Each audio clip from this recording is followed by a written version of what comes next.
All right, we are live with safehome.org, and today we're learning all about back to school safety. I'm Rob Gabriel, home security expert with safehome.org, and we're here again with former SWAT commander and now owner of Survival Response LLC, Gene Petrino. How you doing, Gene? Doing great, Rob. How you doing? Doing great.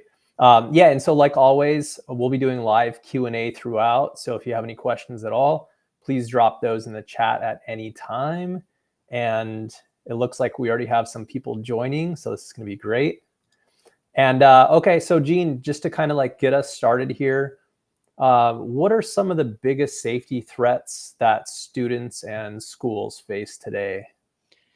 Well, I mean, there's really a number of things. I mean, obviously, the threat of an attack by a student or a past student is usually, one of the top issues. But there's also, some of the lesser things where people have some mental illness issues coming in. It could be employees, it could be the students themselves. So you have a wide range of issues that can happen, and a lot of stuff that we're going to talk about helps address those and how to respond and how to prepare for them. Yeah, I imagine there are, a lot of causes for different threats or, different situations that happen at school, from mental illness, things like that. How has back to school safety changed in recent years? I know that it's changed dramatically in like the last 20, but maybe say even like the last 5 to 10 years. What are we looking at that's a little bit different these days? Well, with each of these attacks, we learn a little bit more on the behaviors of the shooters and the response, and is the training that we've been teaching effective. So Mhm. everything's always sort of pushed up a little bit higher in the response level, which does save lives. So it's important that we keep pushing and understanding why these things happen and how to prevent them. So, it used to be that you were just taught run, hide, fight. Now we're talking about before that, what are the signs to look for, things like that. And we're getting more into the technology side also, as far as what kind of equipment, should schools have, security wise, that's going to help, give early notification or mass notification if an incident happens. So these are some of the things that have changed lately, probably in the last few years, have kind of been more front and center. Okay. And yeah, chat, I see some people coming in here. Hi, Steven. Good to have you. Hey, Chad. Thanks for chiming in. If you're watching this, let us know in the chat. Say hello. Love to hear from you. So you mentioned run, hide, fight, Gene. Is Mhm. that was that like the status quo over many years, like how to deal with certain situations, threats within the school? Does that still stand? Can you Yeah, talk about that a bit? it still stands. It's still very effective. I mean, there's a lot of different, protocols that people have come up with, but in all honesty, I find them all to be the same.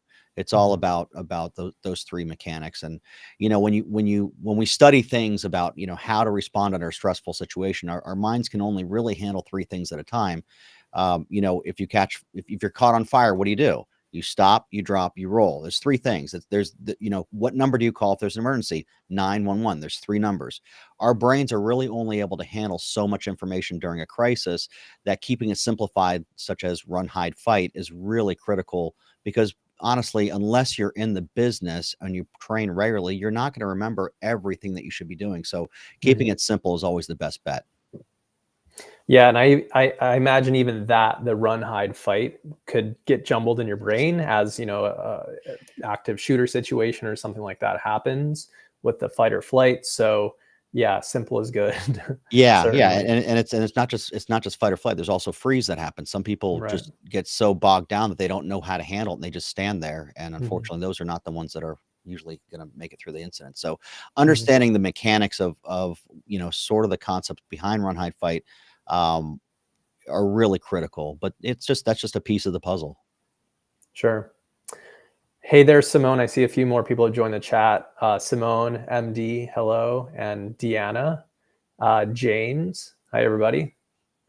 This is great. So, yeah, what are some things that parents should know about their child's security protocols, or like how to best prepare their child to go to the classroom this year? Well, they should be asking questions before day one. Mhm. it's not confrontational. It's really something, information that they need to have. It's proactive, and it helps prepare them for, how to help children also respond if something happens. Some of the questions I made a list of them here that I always tell people they should ask is, does the school have an emergency preparedness plan, and when was it last updated? These plans should be done, reviewed every year. And if there was an incident, how did it, it should be re-reviewed. Did what they did work? Most of the time, you're not going to be as prepared as you think you are. And how have they, fixed those gaps that were in their plans? How often do they practice? Any kind of a response drill, and what type of drills do they practice? There's a lot of controversy on the types of drills. I am completely opposed to having live scenario drills that involve children. I don't think it's necessary. I think that from the data that we're getting, it's showing that it's instilling more fear than anything else, and that's not really conducive to a good educational platform. They're there to learn, not there to prepare for a battle. So we need to sort of keep them on the sideline and just make sure they understand what they need to do, which is essentially listening to the administrators and the teachers. They also need to know who's providing the security. Are they trained in that school's response, or are they, most places, especially in Florida, we have school resource officers that are assigned to the school. So they know the school, they know the teachers, they know the students, they know the layout better than anybody else. Having trained in a lot of different schools, the layouts can be very confusing. Really, they're much like a hospital. Very, a lot of different rooms, a lot of different doors. You don't know where they go. Dead end on hallways that you weren't aware of. So it's really important to know the layout of a school, and having someone that's assigned at the school permanently that knows the school and knows the students as well is really important. Another one is a reunification plan. When these incidents happen, all the evacuees go to a location. What's the process that's involved in reuniting the parents with their child? It's a very complex process, and do they have one in place? For many years, there really wasn't much of a reunification plan. It was just we'll deal with it as it goes. Now schools have gotten on board, realizing that's causing a lot more panic with the families and the children, and really it's a pretty vital part of the process. So that's taken up a lot. And how do they monitor the school? What kind of surveillance systems do they have? Do they have cameras? Do they have, security guards that walk the halls, things like that? So these are some of the basic questions that I always have them ask. Yeah, that's all great information. So you mentioned live scenarios and you not being a proponent of that or of those. What does that look like? Is that like a simulated, like, active shooter? You actually have the bad guy in the place and the kids kind of have to pretend? So what some schools and even law enforcement have done, they participated in drills that involve the students themselves, and they try to make it as real as possible to expose them to what it could be like. And the theory is good for adults. As an adult, like we were talking earlier, there's that freeze moment. You don't know how you're going to respond until that happens. But the more you're exposed to that high stress level, the easier your brain calms down and you can rationalize how to respond. But with students, it really doesn't work that well and ends up just scaring them. There's also been, they use simunition, which is essentially a law enforcement version of a paintball. People have been hurt with those. It's just not a necessary scenario. A lot of times, you can take the teachers, the administrators, and you can do a tabletop exercise that is incredibly effective at finding the weaknesses in their areas, because you're making them make decisions right on spot. In other words, okay, you hear shots fired. What are you going to do? What's the first thing you're going to do? And the teacher has to respond. Well, I'm going to, secure the room, make sure my students are here. What if you're in the hallway? What are you going to do? And you start posing all these questions and you help them think out how they would respond. And that right there is sufficient. And that really helps prepare them. The students don't really need to be exposed to that kind of training. It's just not necessary. Now, they do need to understand some of the mechanics, where they need to go in the room, what's a safe corner they're supposed to go to, how to lock the doors, barricade, and things like that. They should have some basic understanding of that. But again, it's age appropriate and something that the schools and the teachers have to kind of map out what's the best for that age group. Right. Yeah. And you come from a law enforcement background, former SWAT commander. Have you, in your career, ever had to respond to any sort of threat against the school or like an active shooter or anything like that? I was involved in the active shooter incident at the Fort Lauderdale airport. Mm, When I led our team through that. There's multiple SWAT teams that had to address that. hmm. Completely chaotic and things like that. At a school, I've not had to deal with that. However, but we have had threats that we've had to respond to. So, Sure. there are similarities.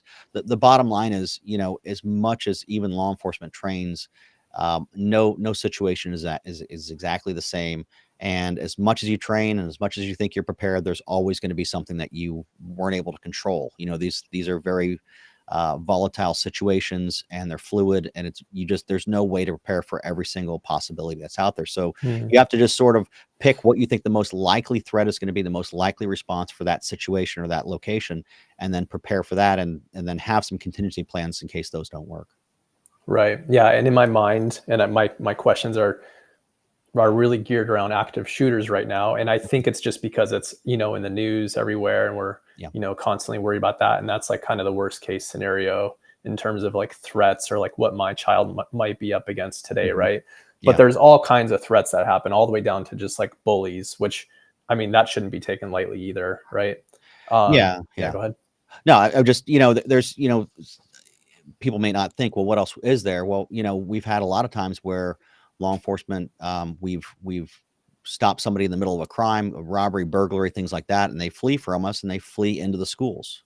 Mm, And you have to lock down the schools for that because you're trying to apprehend a criminal that's now on campus. wow. So there are things that you might like. Oh, I didn't think about that. They're not there to cause harm to the students, but now you've introduced, you know, just situationally someone else into an environment where they could take children as hostages or they could hurt somebody. So it does, is one of those situations where, yeah, the schools are a soft target in many ways, and they're vulnerable to certain things, not just active shooters. Mm. I imagine it's also really difficult for the responders, the first responders on the scene to deal with such, heavy things like that around children, Yeah, especially. yeah, it's tough. What are some sort of like low cost security improvements that schools can be making? Whew. So probably one of the most important things that they should have is a notification system, Hmm. so that everybody in the school knows that there's a breach, there's an issue, whatever the problem is, that all the teachers and administrators and security know as soon as someone presses the button, that a notification goes out to everybody that there is somebody on campus that's not supposed to be, shelter in place, or what they should be doing based on that school's protocols. It could be different for every school. They may have variations of how they want to respond to it, and that's okay. But there needs to be some kind of notification, because if something happens on the first floor of a building and the second floor doesn't know about it, that's a problem. So you want to make sure that everyone knows. So and those are not real, there's not high end things that you have to spend money on.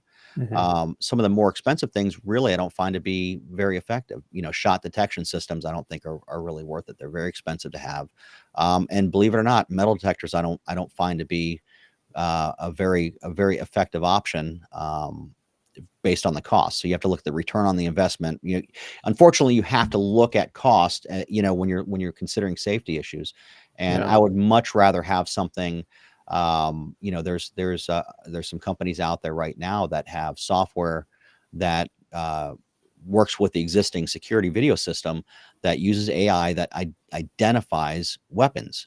And I Hmm. think those are one of the best things. That if there was some kind of system out there where a security guard sees somebody walking towards the campus from the parking lot or the street that's holding a gun, that time is critical. They can start the process of locking down that school and getting help right away. Though, seconds really matter in these incidents. So that's one of the better ones. And those programs are not that expensive. So Mm. those would be probably two of the best ones I would suggest. Okay. And does the like weapon detection system, does that kind of, is that geared around security cameras Yes, yes, with like the AI integrations and all that, right? Okay. yes, yeah. Mhm. That makes sense. Yeah, that's really neat. What are your thoughts on armed personnel or teachers in schools? Okay, well, that's a tricky one. Mhm. I'm for armed personnel.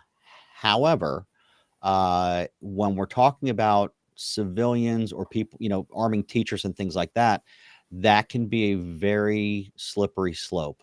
And the reason I say that is that law enforcement shootings, police officers have about a 20% hit rate when they're involved in a shooting, which is Mhm. frightening. It's only 20%. And they train probably they should train more than the regular civilian. And if that's what their hit rate is, my concern is giving teachers who maybe not get the best training. You might have worse, and you might end up putting a situation where a child gets shot or injured. So Yeah. that's the thing. If there is a good solid program, I know Texas has a very good program. They put them through a lot of training and things like that.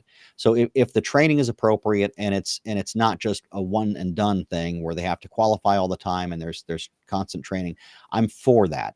But just to say, well, teachers should have guns, I'm not for that. But definitely having armed personnel is good. We Mhm. look at the shooting at the Covenant School in Tennessee. That shooter looked at two different schools, and the one school had armed security, the other one did not, and they chose the one that did not. So, Wow, interesting. they do plan these attacks. These are all these attacks are planned, and they're going to pick the easiest targets. So having armed security is a barrier. It's not necessarily going to stop them, but it's definitely one thing that's going to hinder them and slow them down from what their ultimate goal is, which is to cause as much damage and chaos as they can. Sure. Yeah. Yeah. I didn't know that, that our police force only had 20% hit rate. I Yeah, just never really thought about that, what that hit rate could be. But yeah, another way of putting that is that 8 out of 10 bullets are going somewhere else, yeah, yeah, which is scary to think about in a classroom or yeah, really in any setting, but maybe yeah. especially classroom. And you have to that is a percentage, and it's a statistic, and so there's some flexibility within that response, and that was done several years ago. So I don't know if they've improved since then.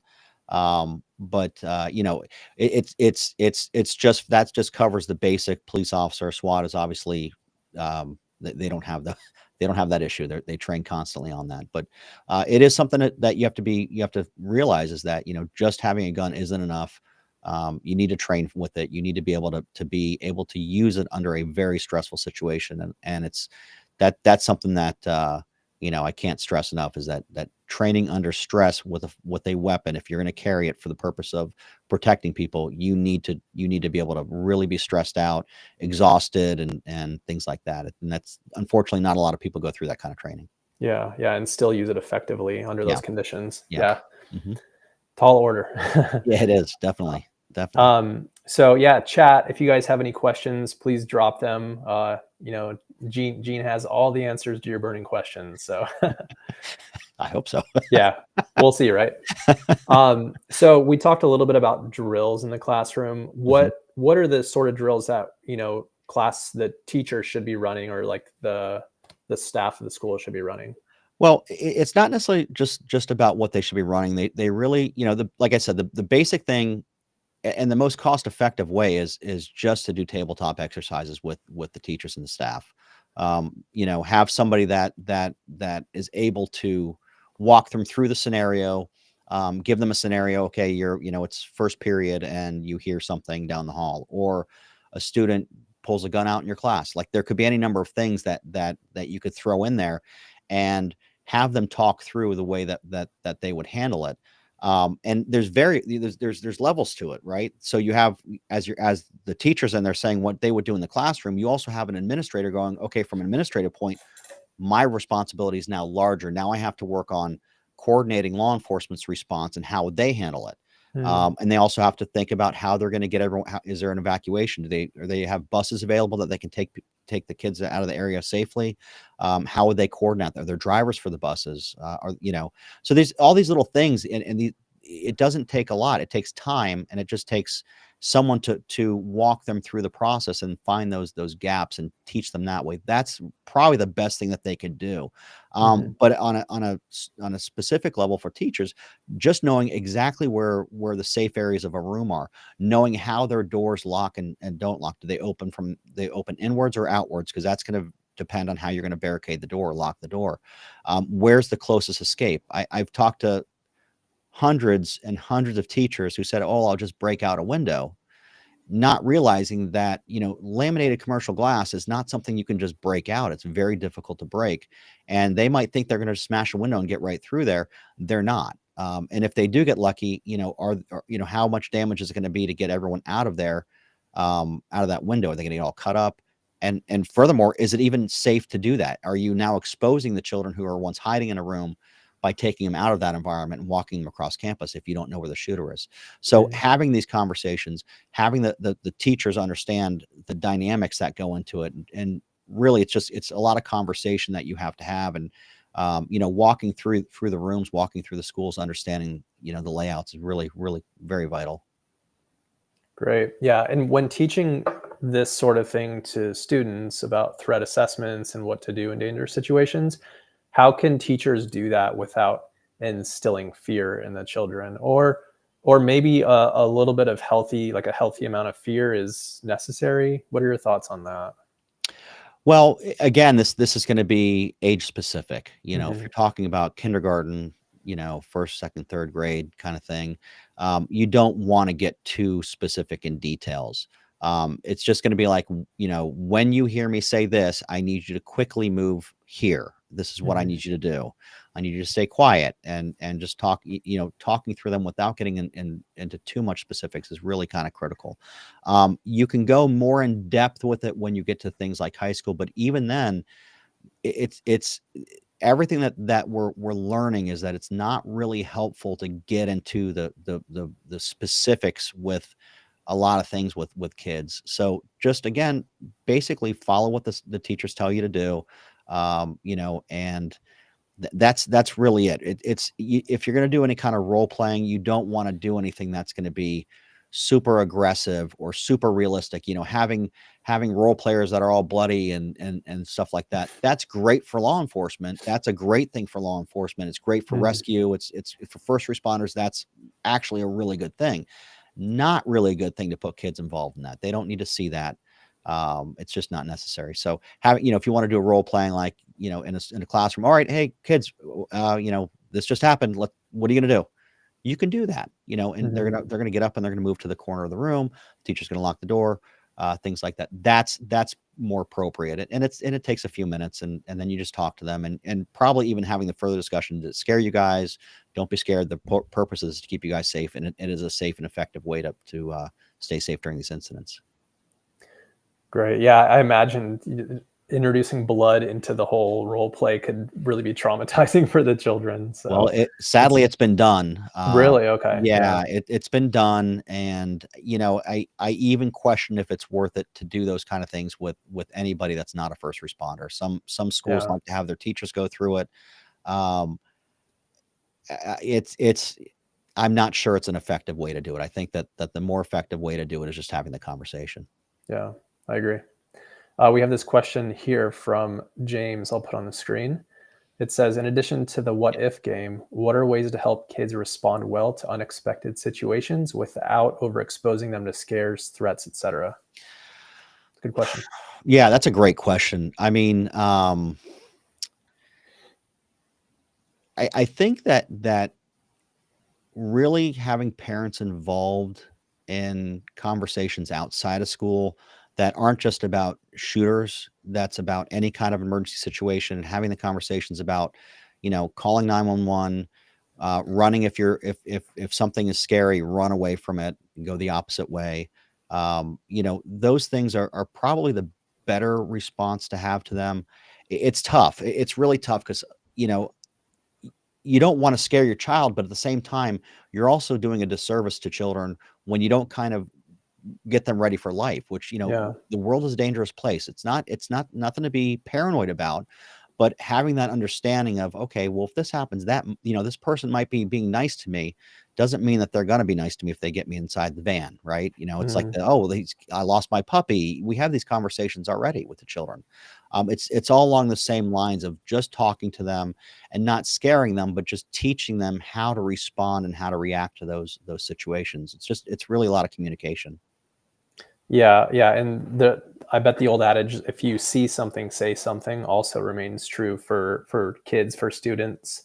Yeah. and kind of just teaching that situational awareness that you talk about so much for adults to have when we're out and about. I Yeah. think, kids can have that to a point maybe without living in paranoia, of course, at school.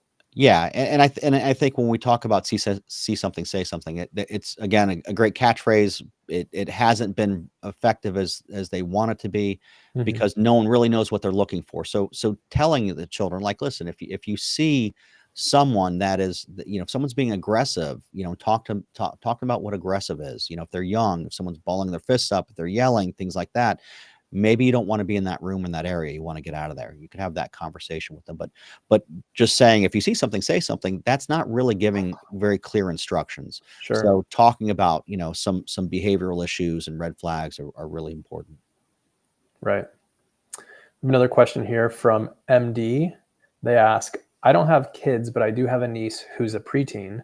What are your thoughts about kids carrying personal safety devices on their backpacks? Well, that's a loaded question because what is a personal safety device? I don't know what they're. If you're talking about children carrying a pepper spray, I'm completely against it. Hmm. If you're talking about the small alarms that have 120 decibels and flashing lights, I'm all for those. I think those are really really good. Um, Cell phones are a mixed bag as well because a lot of good and bad comes with cell phones, but I'm probably more leaning towards them having a phone than not having a phone. Hmm. I think it's another good thing. I think this will be somewhat controversial, but AirTags or some kind of GPS tracking device on a backpack is not a bad thing to have because then at least you know where your child is in relation to an incident, or at least where their bag is. Yeah. If they have keys, you could put them on a keychain. You could have them if they're in their pocket, in their purse, things like that. That might not be a bad idea too. But if you're going to do that, make sure the child knows that. And yes, there's going to be the ones that purposefully disable it or put it somewhere else so they don't know where they're at. But again, conversation. We do this to keep you safe while you're in these locations because we want to know where you are. We care. We don't want bad things happening to you. We want to be able to get to you quickly. So those Hmm. are probably something that you might want to consider. Great.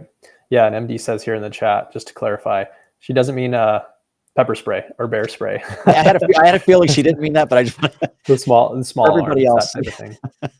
Yeah. Yeah. Very good. Uh-huh. Awesome. So how can students be playing a role in keeping their schools safe? Well, this is where we start talking about bullying and Yeah.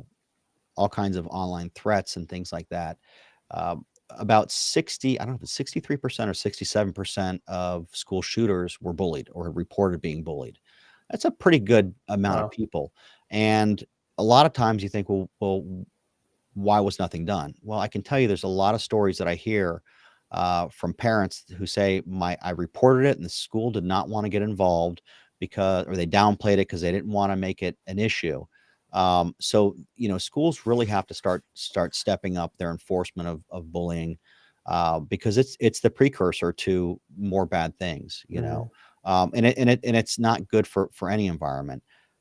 So really teaching kids, like if you see someone getting bullied, it's not a bad thing to stand up for them or get with them afterwards and have a talk with them and befriend them.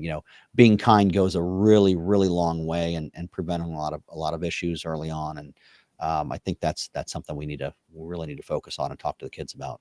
But if they see Hmm. something about, someone talking a lot about guns or, they think it's really neat and, you might want to start having that conversation. Maybe they should report that to the teacher or parent because that is also one of many different, signals. It doesn't mean that that they're a problem, but it's just one, when you have a whole list of threat indicators, Hmm. that's when you start to worry. But if someone is talking about guns, but they live in the Midwest where they're hunting all the time, that's not a big deal.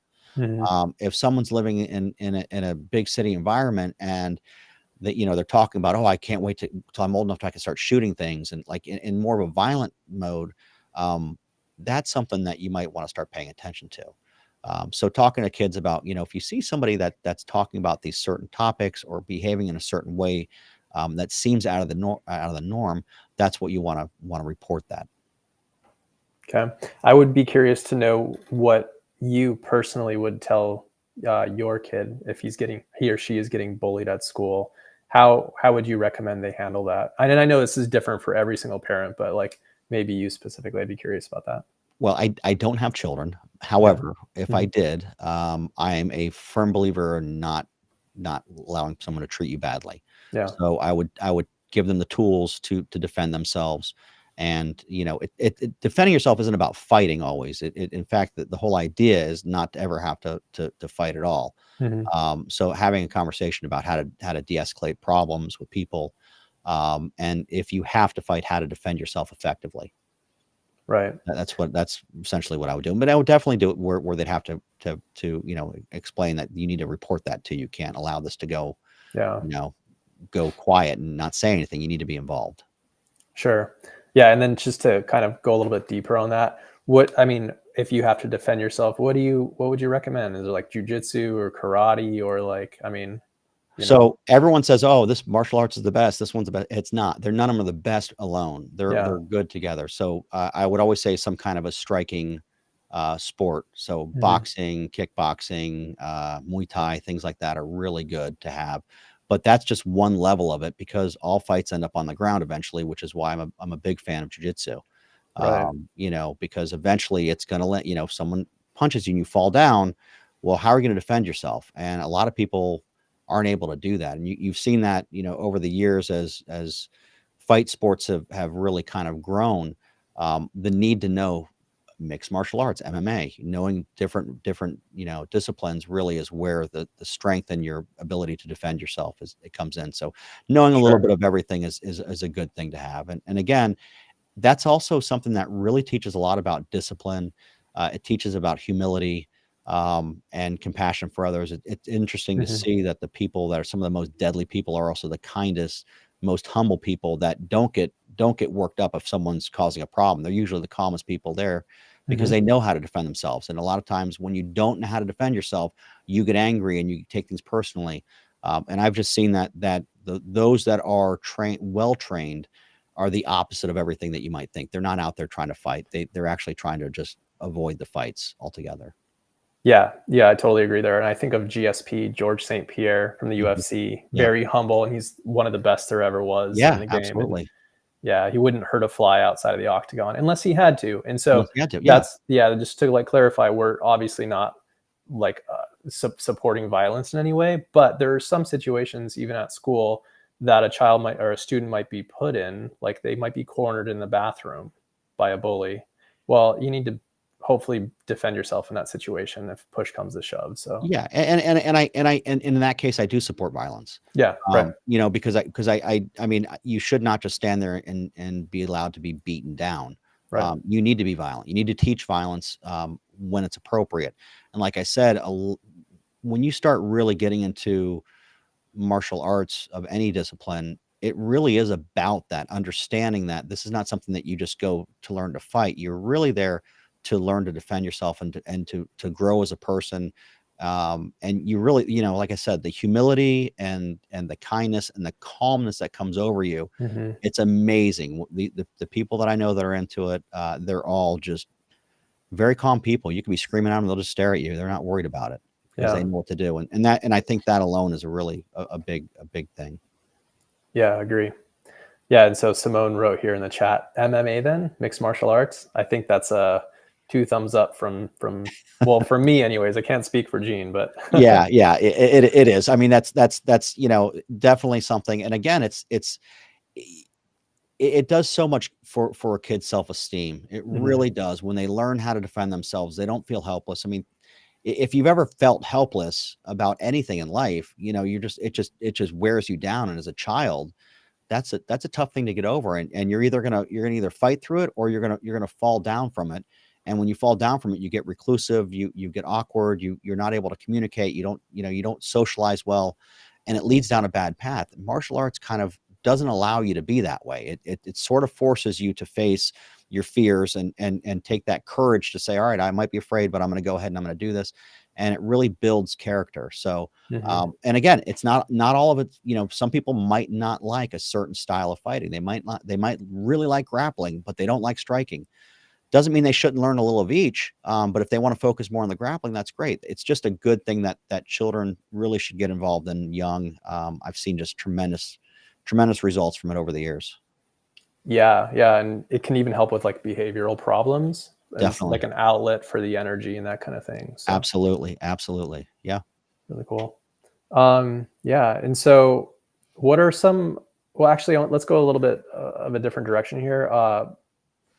Not actually on the school grounds, but like getting to and from kids getting on the bus. Are there any like recommendations you'd have on like how to stay safe on a bus or how to navigate, tricky like maybe bully situations there, that kind of thing? Yeah. I mean, when you're talking about, you know, to and from, again, this is going to be all situational awareness is really what we're Mhm. looking for. Don't be staring at your phones. Don't be like walking with your head down. Walk with, really teach kids to walk standing up straight with their head up and looking around. Because that right there signals to everybody that they're not afraid. And Yeah. again, every predator, and children can be predators too. That's what bullies are. They're looking for the weakest people. They're not looking for the hard targets. They're looking for the weakest people that they can get. Those are the Mhm. ones that their heads are down. They got headphones on. They're not paying attention. They're timid. They don't look people in the eyes. Learning those basic social skills early on is going to prevent them from being victimized on some level.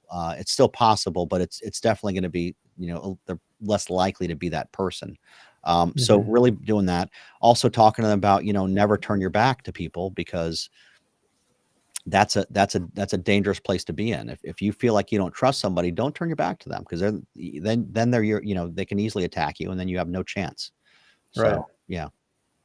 Yeah, and I know that some parents have found it helpful to get to know the bus drivers as well and Mhm. kind of like keep those lines of communication open.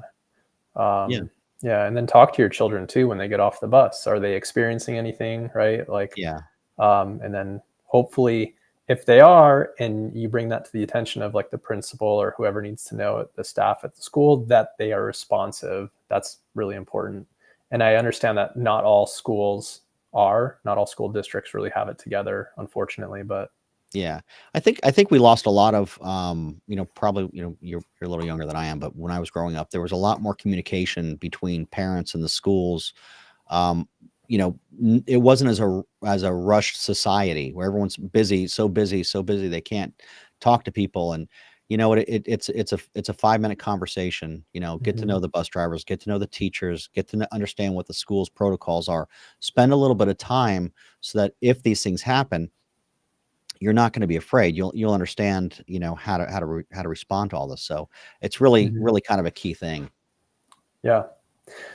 And now, so from like the law enforcement officer's perspective, how are you guys coordinating for emergency preparedness around threats in schools? What does that look like? Well, it's a lot of meetings. There's a lot of meetings Yeah. that we would have. You usually have jurisdictional differences. So, the schools are county, which means that they're going to be run by a school board police, or the sheriff's department is going to kind of oversee it. But they're also these schools are located within municipalities. So you have city agencies that are there. So it's a lot of coordinating with all of the law enforcement that are involved in it, and getting everybody on the same page. That's been for a while a very challenging thing. It's not so tough anymore. There's a lot more communication between agencies. There's a lot of information sharing. So it's gotten easier over time, but it does take it's again, communication, having Hmm. meetings, sitting down, and then getting if the sheriff's office is involved and they say this is how we want things done in the school, fine. Then the local agency will respond in kind how they want to do it, and they'll train together. But Hmm. usually a lot of joint, mutual agency kind of training situations are needed for that. Okay. And what's kind of happening behind the scenes when there is a threat on the school and like a school lockdown? Like where do you guys like station or what kind of agencies are responding to the scene and what's happening there?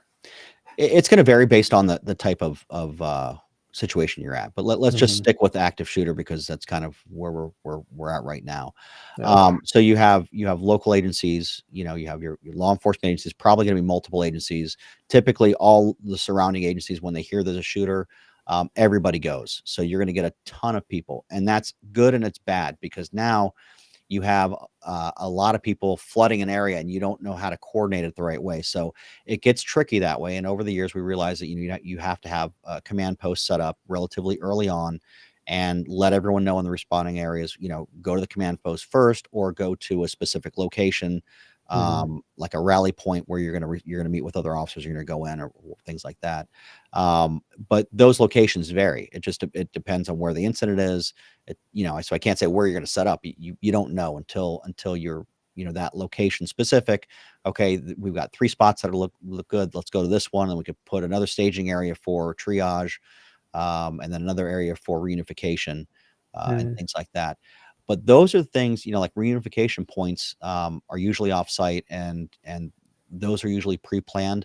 But even those can be, that can change. You might say, okay, we're gonna use, the park down the street, but the park down the street, might not be a good situation at that point because that still might be where the threat is. It still could be in line of the threat. So Right. this is why talking to the schools early on, do you have a plan? How often do you prepare it, look at it, review it, and train, that's sort of it. In the reunification, do you have a process? They may not tell you exactly what the process is, but do you have one in place? How hard is it going to be for me to get my child? And it's going to be difficult. It's going to be difficult. It's going to be, I can only imagine how traumatic it is for a parent waiting to get their child back.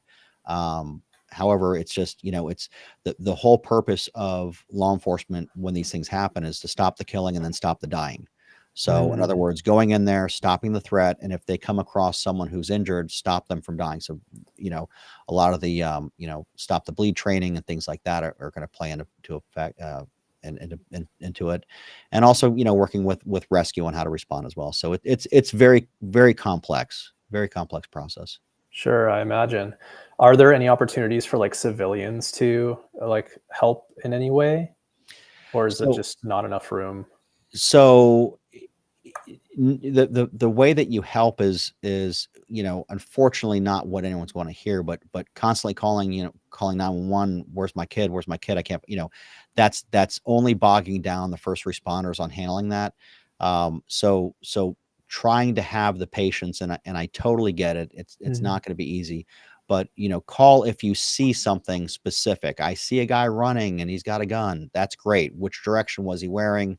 Think what type of gun. Is it a small gun like a pistol, or is it a long gun like a rifle or a shotgun? Or did you see, did they drive way fast? What kind of car? What color was it? Did you get a license plate? Which direction were they going? What street were they on?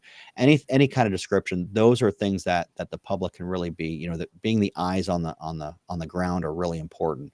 If they're in a school, the teacher, they just went past my room. You can still talk, whisper, or if you hear something, you can do that. So there's options like that as from a civilian standpoint, but getting involved in trying to apprehend somebody is not a smart idea.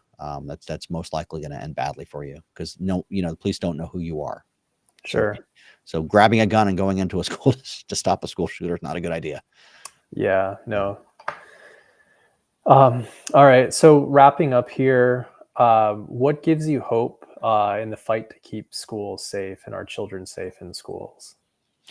Well, we're seeing less school shootings, so that's actually a Yeah. really good response. We're also seeing an uptick in the preventative side of things, where people are calling in and addressing the threats beforehand. So the see something, say something is now starting to get some traction.